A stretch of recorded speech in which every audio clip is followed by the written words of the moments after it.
Bom dia, bom dia, bom dia, bom dia. A paz do nosso Senhor e Salvador Jesus Cristo.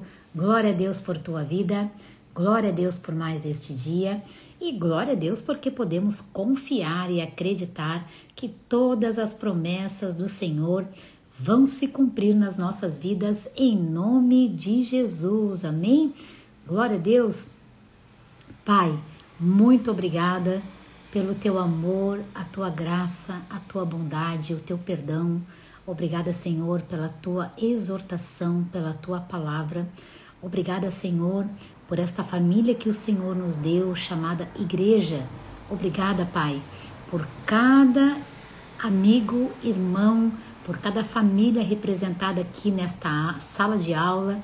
Obrigada por cada aluno. Obrigada, Espírito Santo de Deus. Tu tens total liberdade para nos ensinar, para nos conduzir em verdade. Nós estamos aqui porque queremos aprender mais de Ti, Pai. Nós te amamos de todo o nosso coração, nós te louvamos e te agradecemos no nome santo e precioso de Jesus Cristo. Amém. Graças a Deus. Aleluia. Bom dia, meus amados e preciosos. Bom dia, Josane. Bom dia, Thalita. Bom dia, Miltinho, meu querido amigo. Bom dia, Antônio. Bom dia, Carla. Bom dia, Maria Su. Bom dia, meus amados e preciosos. Vamos lá para a nossa segunda aula. Nós estamos estudando sobre a Páscoa. Vamos aqui finalizar o estudo da Páscoa no Antigo Testamento. Vamos finalizar este bloco, porque na terceira aula nós já vamos partir para o estudo sobre a Páscoa no Novo Testamento, ok? Nós meditamos na nossa primeira aula, também no livro de Êxodo. Vimos, então, a última semana, Jesus Cristo e a sua última semana representados no livro do Êxodo, ou seja, Êxodo 12, Êxodo capítulo 12 vai apontar para Cristo. Vamos lá. Gênesis, Êxodo, segundo livro da Bíblia. Nós lemos esse capítulo na nossa primeira aula, mas vamos fazer algumas pontuações aqui para nós entendermos, porque a Bíblia, ela é cristocêntrica. A Bíblia, ela tem como centro de todas as coisas Cristo Jesus. Cristo é o centro de todas as coisas. Por isso que a Bíblia fala de Jesus do início ao fim. E o próprio Jesus, ele se apresenta desta forma. Eu sou o Alfa e eu sou o Ômega. Eu sou o início e eu sou o fim. Todas as coisas apontam para Cristo e todas as coisas falam sobre Cristo. Amém? Bom dia a todos, meus amados e queridos. Bom dia, minha querida Débora Benedito. Um beijo, minha linda. Deus abençoe. Bom dia, mulher, seja positiva. Amém. É isto mesmo. Glória a Deus. Bom dia, Litatá. Bom dia. Ou Tatá, deixa eu ver aqui. Tatá Vera Souza, seja bem-vinda. Carla Barcelos, bom dia. Glória a Deus. Então, no livro de Êxodo, no capítulo 12, nós vamos ver a Páscoa de Deus e a libertação do povo do Egito, depois ali de acontecer as 10 pragas do Egito. Qual foi o primeiro propósito de Deus ao permitir todos esses fatos, esses acontecimentos? O primeiro deles foi o propósito da Páscoa, que é a Páscoa salvadora, que vem através desta graça, né? A salvação, ela é nos concedida por Deus pela graça, ou seja, pelo favor imerecido, porém nos ofertado por Deus. Cristo, o apóstolo João vai dizer que Cristo veio cheio de graça e verdade. Esta graça que veio a nós através da pessoa de Cristo para nos resgatar das trevas. Agora eu acordei com esse louvor, hoje eu acordei com esse louvor, não sei se vocês conhecem, né? Jesus, pão da vida, Jesus, luz do mundo, príncipe da paz, maravilhoso conselheiro, Jesus, pão da vida, Jesus, luz do mundo, príncipe da paz, maravilhoso conselheiro, fonte de eternidade, amor, Jesus, Deus Emanuel, Jesus. Então, o primeiro propósito do Êxodo 12 foi instituir a Páscoa como uma demonstração da graça salvadora. Segundo, o sangue aspergido nas duas ombreiras e na verga da porta de cada casa era para salvar da morte o primogênito, ou seja, Deus falou, vou enviar a 10ª praga, que é o espírito da morte. Quando esse espírito passar, as casas que tiverem nos seus umbrais o sangue do cordeiro, o espírito da morte não vai passar. Por isso que todo aquele que entrega a sua vida a Cristo está debaixo deste sangue, está coberto com este sangue precioso que nos livra da morte eterna. Meu Deus!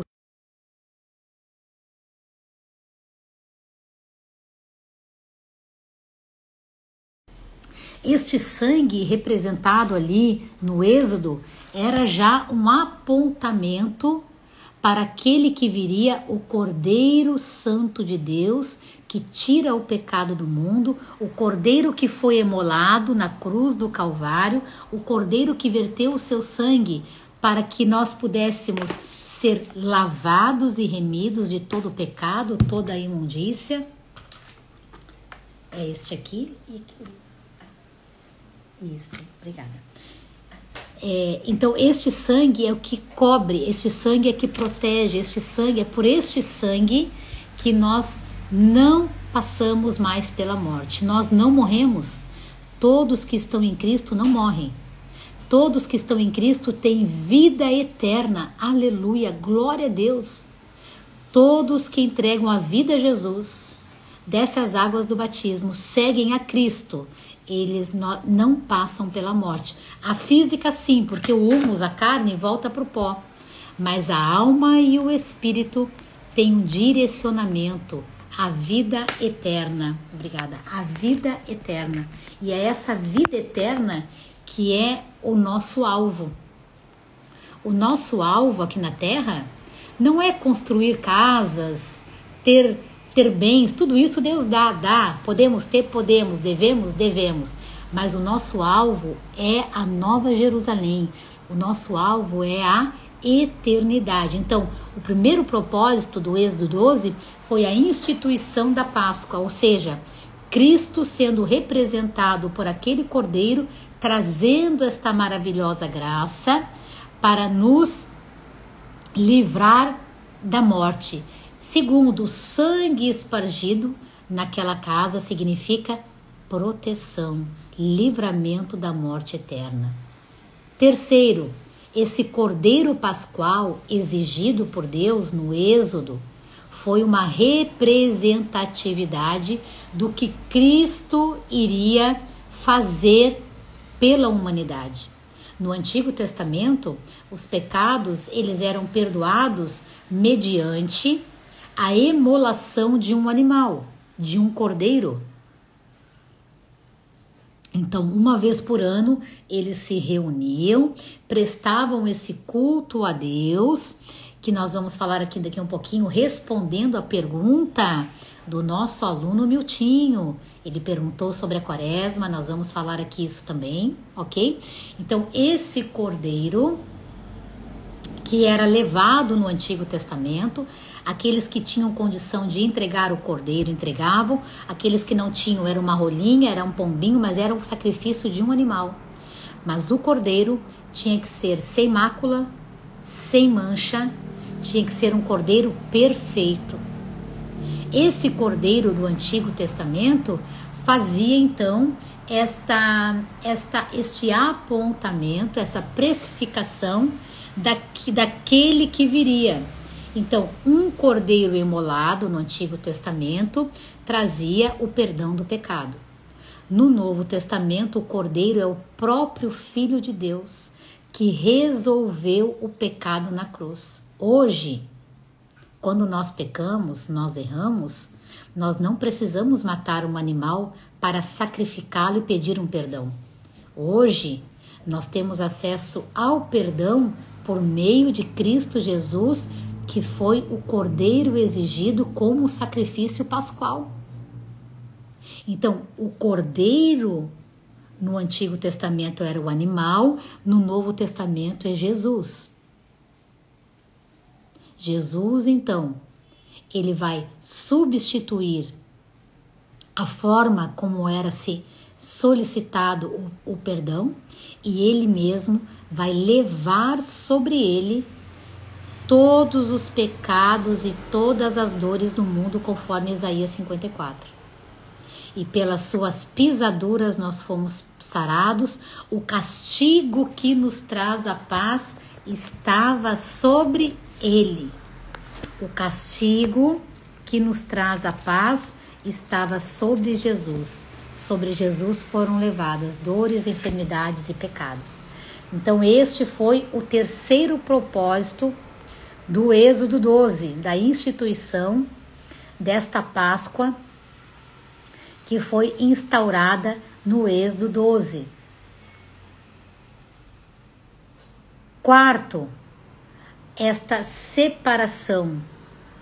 Então, Cristo, ele é a prefiguração do Cordeiro sem mácula, impecável e perfeito. O homem nunca vai conseguir pagar pelo seu pecado. Por isso, Cristo pagou pelos nossos pecados. O homem sofre a consequência do pecado. Mas diante de Deus, o homem nunca conseguiria e nunca conseguirá se redimir por si só. O homem precisa de um Salvador, o homem precisa de um justificador, e este é Jesus, o Senhor. O Cordeiro de Deus, que tira o pecado do mundo. O homem oferecia os seus sacrifícios, mas Deus ofereceu o seu Filho como um cordeiro para que ele trouxesse o perdão para todos os pecados da humanidade. Por isso, quem está em Cristo tem acesso ao perdão. Quem assistiu às nossas aulas sobre o Pentecostes, o orar em línguas, falar em línguas, nós estudamos sobre orar em línguas, falar em línguas, falamos do Pentecostes e falamos das festas, que as festas das colheitas, que eles celebravam uma vez por ano, que era esse período, né, de 40 dias. Então, quando Cristo vai instituir a sua igreja no Novo Testamento, porque a igreja não existia antes de Jesus. A igreja vai ser fundada em Jesus. Jesus vai perguntar aos seus discípulos: o que estão dizendo sobre mim por aí? E alguns vão dizer, vamos pegar lá, deixa-me ver aqui. E alguns vão dizer, olha, estão dizendo que tu és Elias, que tu és Moisés, que tu és um profeta. Outros estão dizendo que tu és o Filho. E Jesus vai perguntar aos seus discípulos: e vocês? O que vocês dizem que eu sou? E Pedro, inspirado pelo Espírito Santo de Deus, Pedro vai dizer: tu és o Cristo, o Filho do Deus vivo. Então Jesus vai dizer: não foi nem homem que te revelou, mas foi o próprio Espírito Santo de Deus, que revelou a Pedro que Jesus Cristo não era um profeta. Obrigada, meu amor. Que Jesus Cristo era o Filho. Vamos ver isso na palavra, Mateus 16. Abram aí comigo. Mateus 16. Vamos ler na palavra esta passagem que eu estou falando a vocês. Mateus 16, capítulo 16, versículo 13, diz assim: quando Jesus chegou à região de Cesareia de Filipe, consultou seus discípulos: quem as pessoas dizem que o Filho do Homem é? Ele faz uma pergunta. Vamos ver a resposta, versículo 14? E eles responderam: alguns dizem que é João Batista, outros Elias, e ainda há quem diga Jeremias ou um dos profetas. Então Jesus interpelou: mas vós, quem dizeis que eu sou?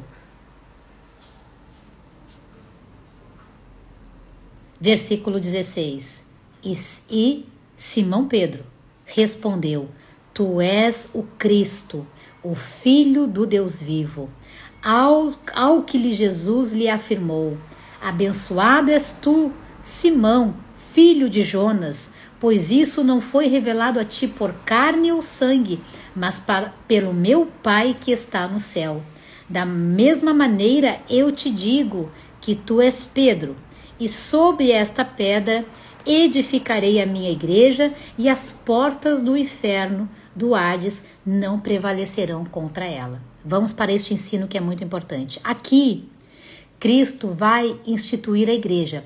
O católico diz que a igreja foi fundada em Pedro, que a igreja começou em Pedro, mas não é. Vou dizer por quê. Cristo fala: não foi nem carne nem sangue que te revelou isso, mas o meu Pai que está no céu. Então tu és Pedro, e sobre esta pedra, que pedra? Esta palavra. Quem é a pedra? Jesus.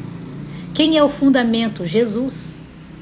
Então, sobre este fundamento de que eu sou Cristo, o Filho do Deus vivo, eu vou instituir a minha igreja, e as portas do inferno não vão prevalecer contra a minha igreja. Veja, Pedro era casado, tinha sogra, tinha família. E segundo a Igreja Católica, nenhum padre, nenhum papa pode casar ou pode ter família.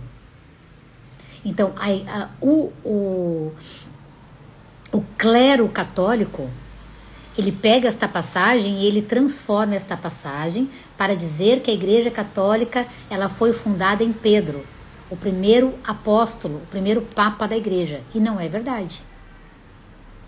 A Igreja de Cristo ela foi instituída em Cristo Jesus. A Igreja de Cristo foi fundada em Cristo. Ele é o Pai da Igreja. Cristo fundou a Igreja. A Igreja é de Cristo, o Filho de Deus, o Deus encarnado. Partindo então deste ensino, nós vamos ver aí que após a igreja ser instaurada por Cristo, fundada por Cristo, ela vai começar a atuar depois da ressurreição de Cristo. Então Cristo vai se entregar na cruz, vai passar pela cruz, pela morte de cruz, ao terceiro dia ele vai ressuscitar e ele vai dizer aos seus discípulos, conforme está em Atos capítulo 1, porque eles vão se tornar apóstolos. Ele vai dizer: não saiam daí até que eu envie o Espírito Santo. Então Cristo vai passar 40 dias com os discípulos, ainda ressuscitado. Ao 40º dia ele vai ascender ao céu, e ao 50º dia ele vai enviar o Espírito Santo, por isso chamado de Pentecoste. A igreja agora tomou forma, os discípulos se tornam apóstolos e a igreja começa a avançar.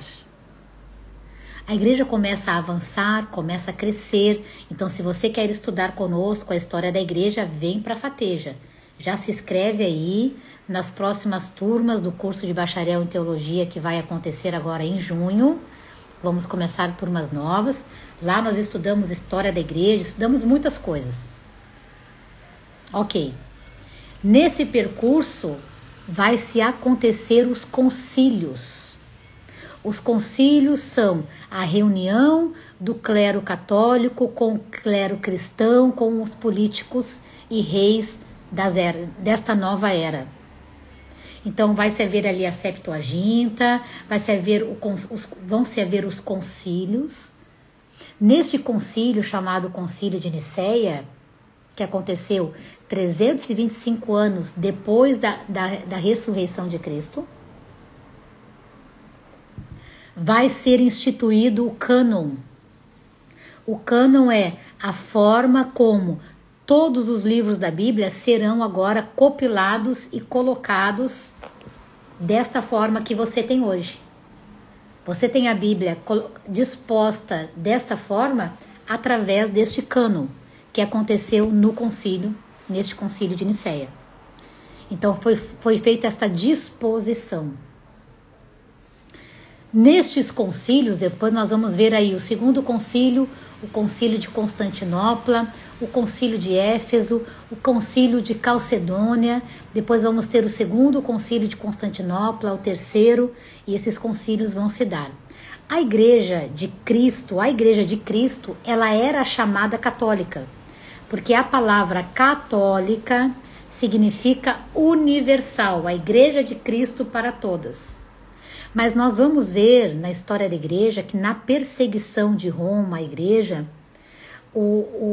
Roma vai se apossar desta nomenclatura e eles vão fundar a igreja católica apostólica romana. Veja, a igreja de Cristo não é romana, a igreja de Cristo é a igreja de Cristo, ela não é só romana. Então Roma vai se apossar, eu estou aqui fazendo uma sintetização da história. Roma vai se apossar deste nome, porque a igreja vai crescer, vai entrar a política, vai ter toda uma situação ali, que eles agora, nesses concílios, eles vão colocar na Bíblia os livros apócrifos, e eles vão começar a instituir calendários que não são bíblicos, como a Quaresma.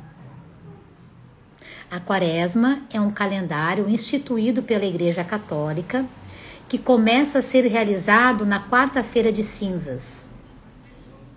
Depois da quarta-feira de cinzas, eles contam 40 dias, porque a Quaresma para o católico ela tem uma simbologia de penitência.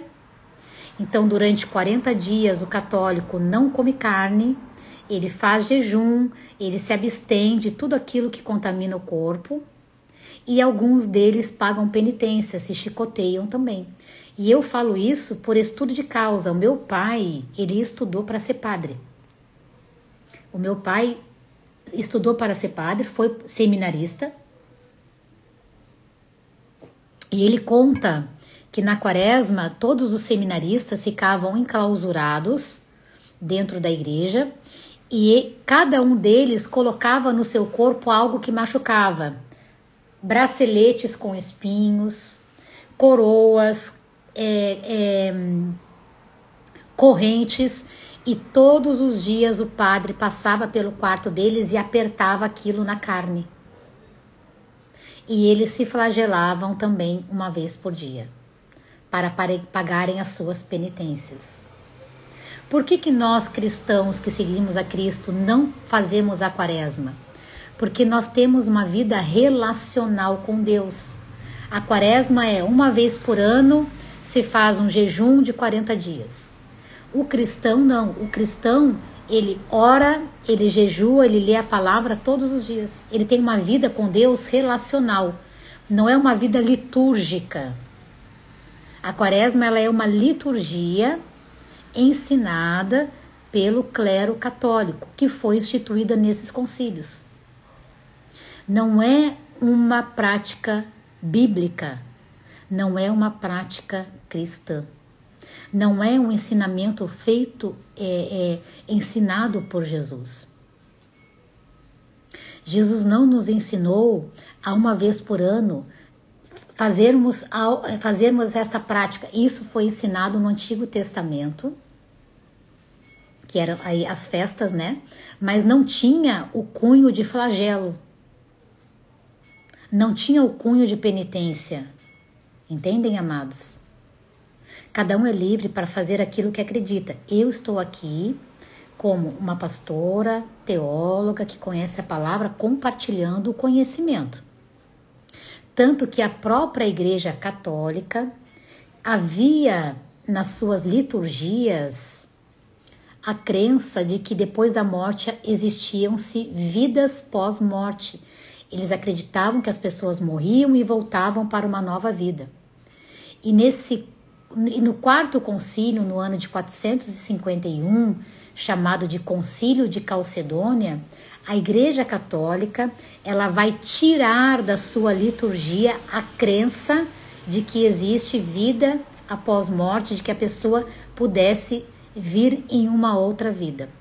Eles vão tirar isso da sua liturgia. Mas vejam, eles colocaram nas suas liturgias a missa de sétimo dia, o culto aos mortos. Isso não é bíblico.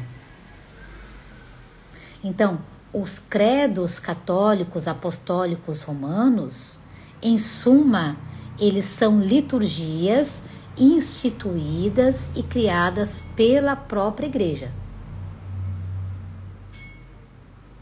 Por isso temos que ter este discernimento. Pastora, tem católicos que vão para o céu? Eu não posso definir a vida das pessoas. O que eu posso dizer é, quem vai para Nova Jerusalém é quem confessa Jesus como seu Salvador, é quem abandona a idolatria, a religiosidade e segue Jesus. Este é o ensino da palavra de Deus. Esta é a verdade da palavra de Deus. Então, nesses concílios, ou seja, nessas reuniões, os religiosos, os políticos, os reis, eles vão começar a instituir regras e normas para quê? Para apresentar para a sociedade. E muitas delas não são bíblicas. Deus, ele não quer que você, uma vez por ano, faça uma prática de 40 dias. Embora você pode fazer, pode. Mas Deus, ele não quer se relacionar com você uma vez por ano. Ele quer se relacionar com você todos os dias.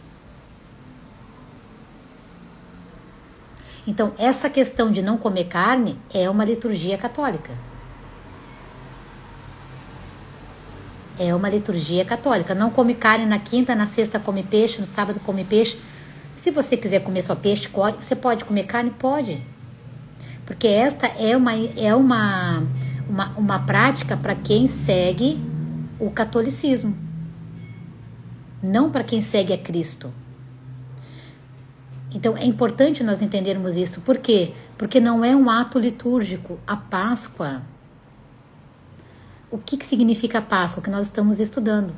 A morte e a ressurreição de Cristo. Para quê? Para que nós tenhamos vida, vida em abundância, para que nós sejamos livres no nosso espírito, para adorarmos, para termos comunhão com Deus, para vivermos a vida que Deus tem para nós.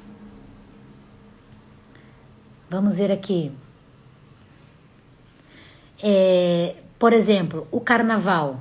Por que a quaresma começa a ser contada a partir do carnaval? O que é o carnaval? A carne.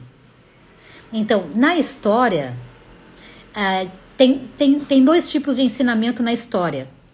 Tá? O carnaval, a festa da carne. Para o católico, a véspera aí da quarta-feira de cinzas, que começa aí, né? A quaresma começa a ser contada a partir dessa quarta-feira. Eles instituíam a festa da carne, ou seja, ninguém vai comer carne.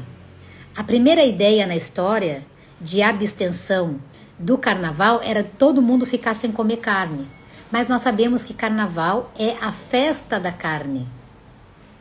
Então não comunga, vejam, não comunga carnaval com vida com Deus.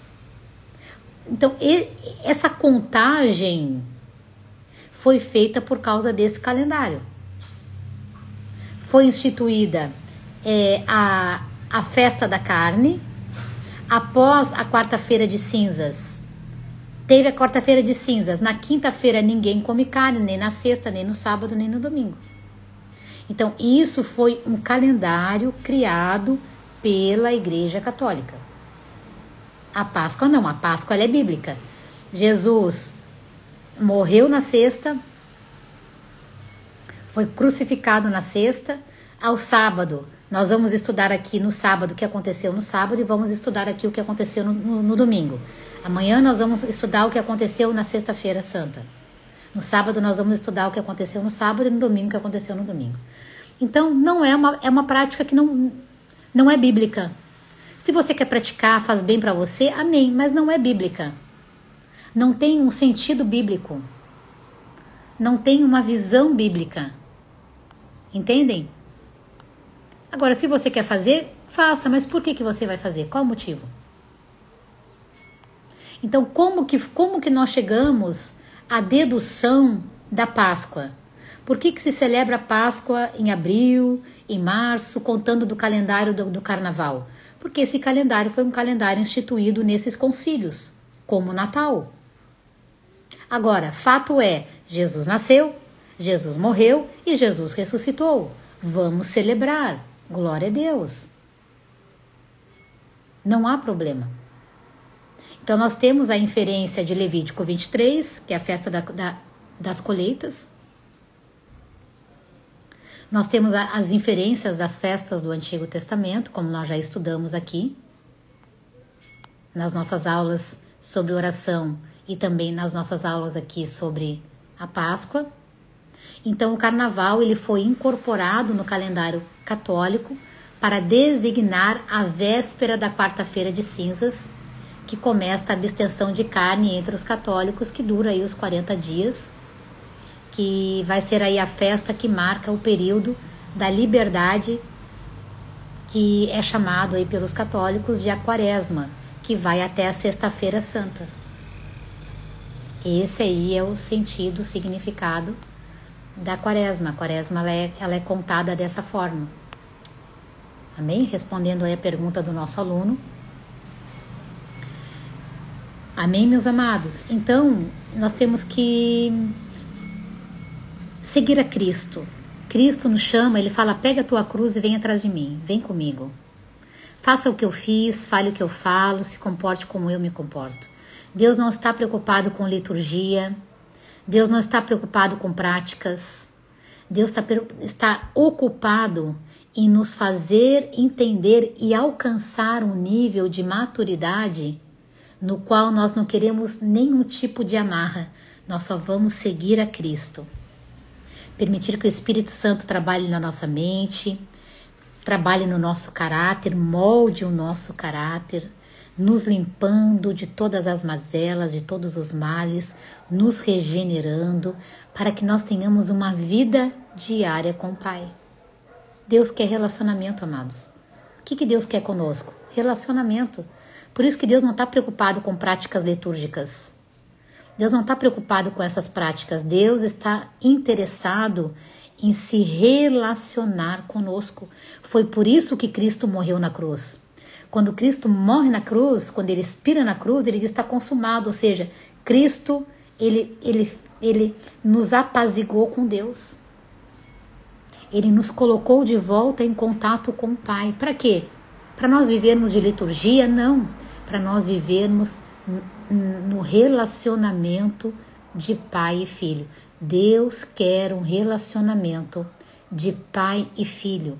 Por isso, quando Cristo ele se entrega na cruz, o apóstolo vai dizer, Cristo, ele conquistou a paz com Deus. Então, hoje nós temos paz com Deus por meio de Cristo Jesus. Então, amados, se relacione com o Pai. O Pai, ele é presente, ele é um Deus perto, ele não é um Deus longe. Ele é um Deus perto, ele é Pai. Amém? Fiquem com Deus, nos vemos na próxima aula, se o Senhor Deus nos permitindo. Levante suas mãos, que o amor de Deus Pai, a graça de Deus Filho e as doces consolações do Espírito Santo de Deus estejam sobre a tua vida e a tua casa, em nome de Jesus. Amém? E vamos celebrar a Páscoa em nome de Jesus.